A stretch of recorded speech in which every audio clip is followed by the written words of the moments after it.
Outfit check. Si Kuya kasi.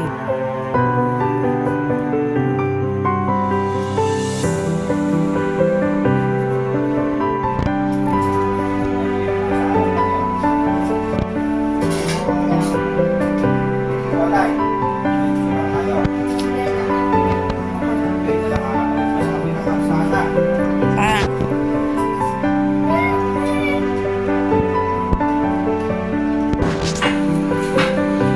guys, ready?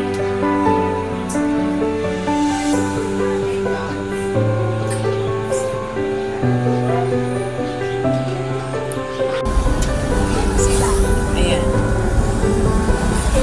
Ayan, ayan ang mo. Tapos i-videohan mo din sa may gilid ah. Ayan sila kuya. Ayan. Kanina ko mabili dyan. O, yan. Lagay mo sa gilid na lang. Ayan. Gilid. Ayan. Tapos ganun sa gilid mo labas.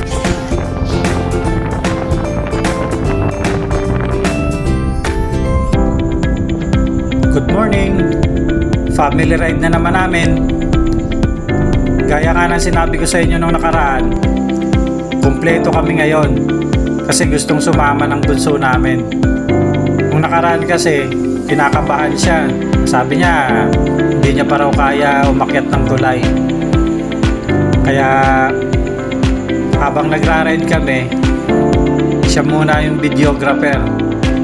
So kasama niya yung mama niya na nagdadrive sa loob ng sasakyan. So, siya muna yung kumukuha ng video namin.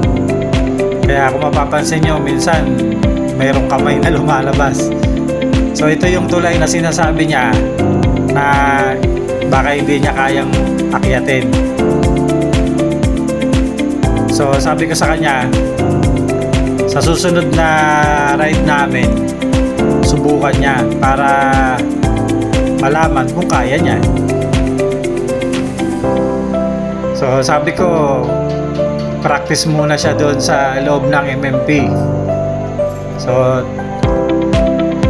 mamaya magte-test tayo ng drone para mas maganda pa yung magiging resulta ng video natin sa mga susunod nating video.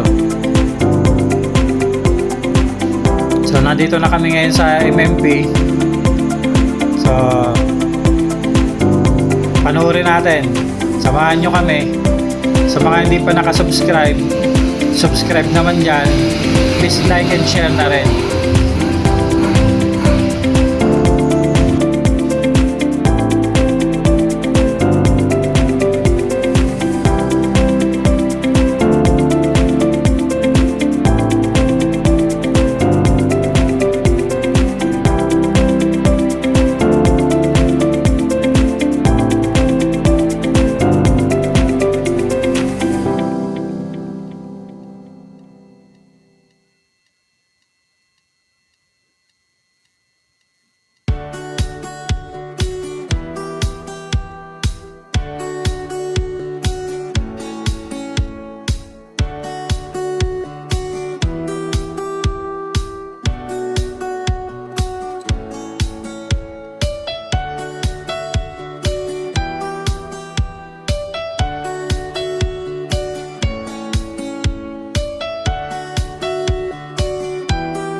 So ito na, break time na. Pagod na yung mga bata. Nagse-cellphone na sila. Yung isa nakabulagta na. So itatry nating paliparin yung drone. Sa ngayon, no-configure ko siya So sinusubukan kong i-connect doon sa app ng cellphone. So medyo mahirap pala siya i-calibrate. Kaya medyo natatagalan ako dito sa part na to. Kasi kailangan nakakonect siya. Kailangan makokontrol natin. Baka mamaya kung saan mapunta. So habang kinakalibrate ko, eto na, tatry na natin. Pagkatapos nating may connect sa cellphone. So yun, umangat na siya. Medyo mahirap palang gumamit nito. So sa ngayon sinusubukan ko muna yung mga features niya.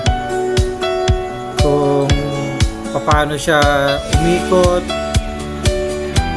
umatras, umabante, tsaka yung kanyang kaliwat kanan. So bumili kami nito nung nakaraan bago kami mag-mount lawad, kaya lang hindi umabot.